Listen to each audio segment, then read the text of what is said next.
بسم اللہ الرحمن الرحیم۔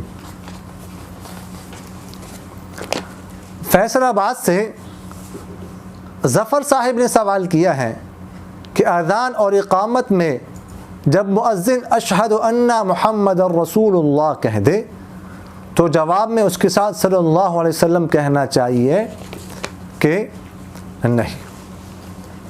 دیکھیے گا حضور اقدس صلی اللہ علیہ وسلم کے ارشاد مبارک ہے کہ قولوا مثل ما یقول المؤذن، کہ جو مؤذن کہتا ہے تم بھی وہ جیسے کلمات دہراؤ، یعنی جواب دو انہی کلمات کے ساتھ جو کلمات مؤذن کہتا ہے۔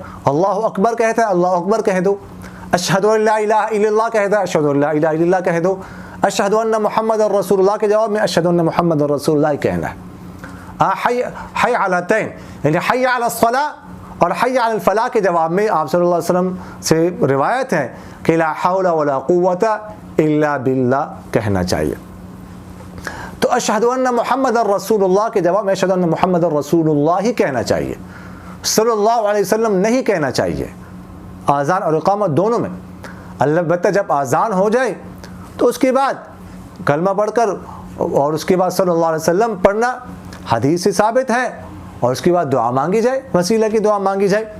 تو یہ پڑھیں گے اذان کے آخر میں بعد میں، تو یہ حدیث سے ثابت ہے اور حدیث کے مطابق جو ہے نا آپ درود شریف پڑھیں گے، لیکن اس وقت درود شریف نہیں پڑھنا چاہیے، یہ حدیث سے ثابت نہیں ہے۔ یا بعض حضرات صرف اشہد ان محمد الرسول اللہ کے جواب میں صلی اللہ علیہ وسلم کہتے ہیں، یا بعض حضرات اشہد ان محمد الرسول اللہ اور ساتھ صلی اللہ علیہ وسلم بھی کہتے ہیں۔ تو یہ اس کی ضرورت نہیں ہے، صرف اشہد ان محمد الرسول اللہ۔ البتہ اگر کسی نے صلی اللہ علیہ وسلم کہہ دیا تو ناجائز تو نہیں ہے، لیکن سنت کے مطابق نہیں ہے۔ سنت کے مطابق یہ ہے کہ صرف اشہد ان محمد الرسول اللہ کہیں، اور اذان جب ختم ہو جائے اس کے بعد درود شریف اور جو ہے وسیلے کی دعا جو ہے وہ مانگی جائے۔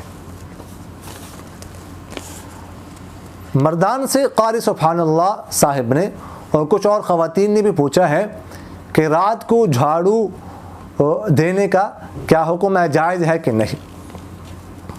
دیکھیں، رات کو جھاڑو مارنا یہ جائز ہے، اس میں کوئی حرج کی بات نہیں ہے۔ یہ عوام میں بہت زیادہ یہ بات مشہور ہے کہ جب اندھیرا چھا جائے اور مغرب کے بعد رات کو جھاڑو نہیں مارنا دینا چاہیے، اس سے نحوست گھر میں آتی ہے، یہ ہے وہ ہے، کوئی ایسی بات نہیں ہے، یہ جائز ہے۔ البتہ اگر کسی نے کہا ہو کسی بزرگ نے کہ جھاڑو نہ دیا کرے تو اس کا مطلب یہ کہ ناجائز نہیں ہے۔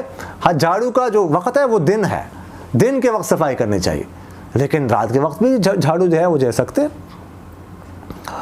اور ہاں، اذان کا وقت ہو تو اذان کے وقت میں جھاڑو وغیرہ یا کوئی اور جو مشغلہ ہو وہ نہیں کرنا چاہیے، اذان کا جواب دینا چاہیے۔ فقہاء نے تو یہاں تک لکھا ہے کہ اذان کے جواب کے لیے قرآن پاک کی تلاوت بھی بند کر دینی چاہیے۔ قرآن پاک کی تلاوت انسان کر رہا ہو تو قرآن پاک کی تلاوت بند کی جائے، انتظار کیا جائے، جب اذان ہو جائے تو اس کے بعد جو ہے وہ قرآن پاک کی تلاوت شروع کی جائے۔ باقی جھاڑو کے لیے کوئی ٹائم مقرر نہیں ہے، کسی بھی ٹائم جھاڑو جو ہے وہ دے سکتے ہیں۔ بہت سارے حضرات نے سوال کیا ہے کہ بکری کے ایک تھن سے دودھ آ رہا ہو اور دوسرا تھن خشک ہو چکا ہو یا اس سے پانی آ رہا ہو، کہ ایسے بکری کی قربانی جائز ہے؟ دیکھیے گا، بکری کا ایک تھن اگر ضائع ہو جائے، خشک ہو جائے یا بالکل کٹ جائے یا اس سے دودھ نہ آ رہا ہو، ان تمام صورتوں میں اس کی قربانی جائز نہیں ہے۔